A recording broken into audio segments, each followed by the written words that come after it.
I'm Nicole, the only financial expert you don't need a dictionary to understand. It's time for some money rehab.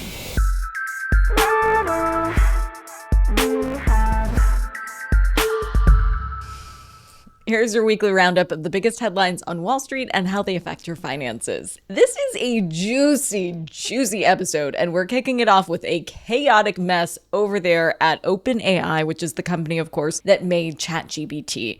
To ease us into this, I want to read you a quote from a New Yorker profile of Sam Altman from all the way back in 2016. It's kind of a long quote, but trust me, it's worth it. The background of the quote is that Sam Altman is discussing his hobbies, and he says, quote, "I prep for survival. My problem is that when my friends get drunk, they talk about the ways the world will end. After a Dutch lab modified the H5N1 bird flu virus 5 years ago, making it super contagious, the chance of a lethal synthetic virus being released in the next 20 years became, well, non-zero. The other most popular scenarios would be AI that attacks us and nations fighting with nukes over scarce resources. I try not to think about it too much, but I have guns, gold, potassium iodine, antibiotics, batteries, water, gas masks from the Israel Defense Forces, and a patch of land in Big Sur I can fly to," end quote. I share all of that to give you a frame of reference for the guy who is at the center of the biggest AI breakthroughs this year. ChatGPT, everyone's favorite AI. To understand anything about this story, you need to know two things. You don't need to believe them, but you do need to remember them for this story to make any sense. One, some people who are seriously involved in the development of general artificial intelligence believe that it could pose a massive apocalyptic threat to the human race. And two, some people believe AI will be the most lucrative development of all time. There is a Venn diagram where those two circles overlap, and Sam Altman has spent a lot of the last few years in that space. Altman believes that the threat of AI is almost equal to the promise it holds to solve many of the human race's problems. Given that worldview, he and a few others founded OpenAI, which has a very unique corporate structure. The company was actually founded as a nonprofit and supported by donations. And the motive for the organization was altruistic, humanitarian, not profit-centric in nature. This noble vision ultimately ran into the reality that developing AI takes boatloads of money, from the servers that function as AI's brain to the people to code it and train it. Every step of creating true artificial intelligence just guzzles cash.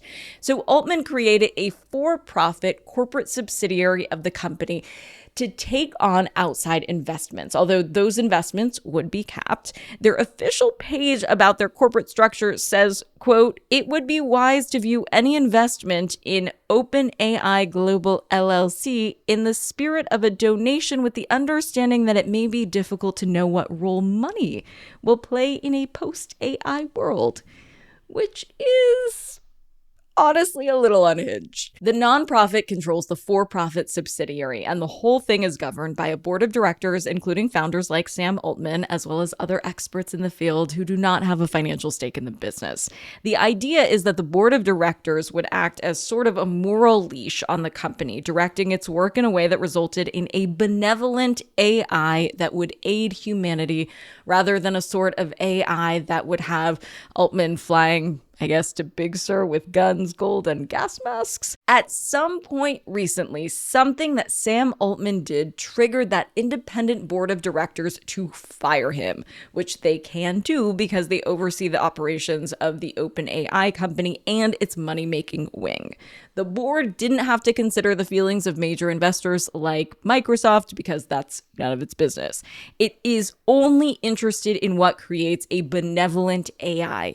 Microsoft, which provides much of the computing power of OpenAI, as well as a significant portion of its funding, was not happy, to say the least, about the ousting of Altman. On Friday, the board's official stance was that Altman, quote, "was not consistently candid in his communications with the board, hindering its ability to exercise its responsibilities," end quote. This is probably code for something like, he was trying to profit off AI in ways he knew the board would object to.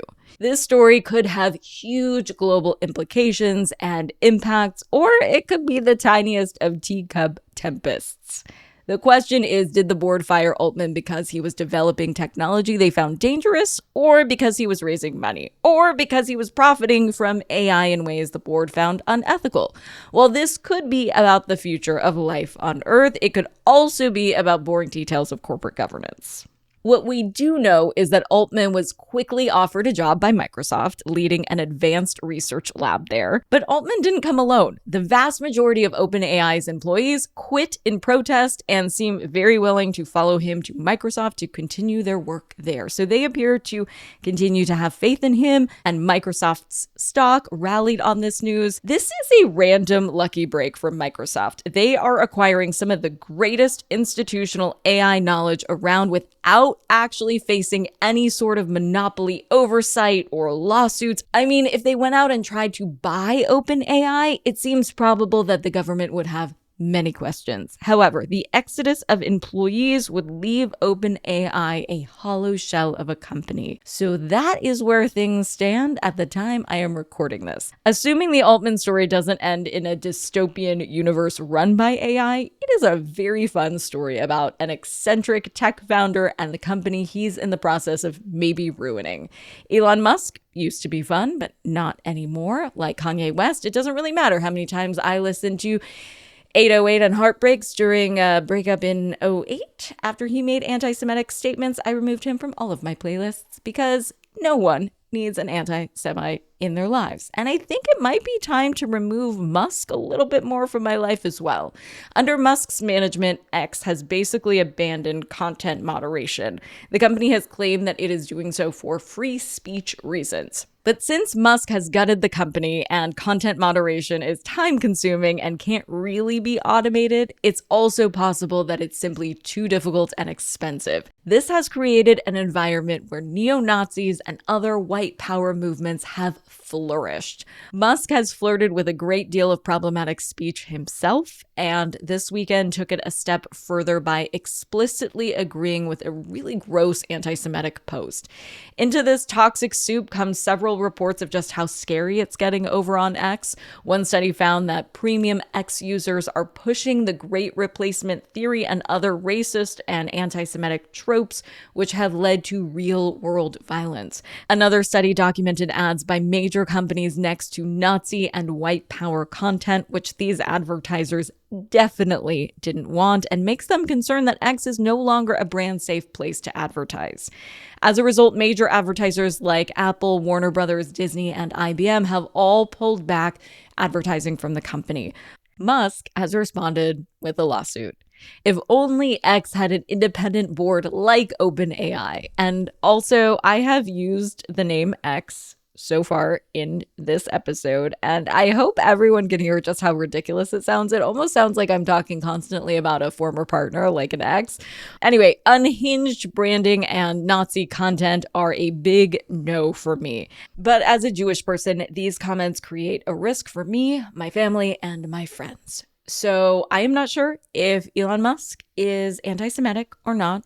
Until I am sure, I'm going to reduce some of my content coverage of Musk, and you can probably find me more on Threads than on X.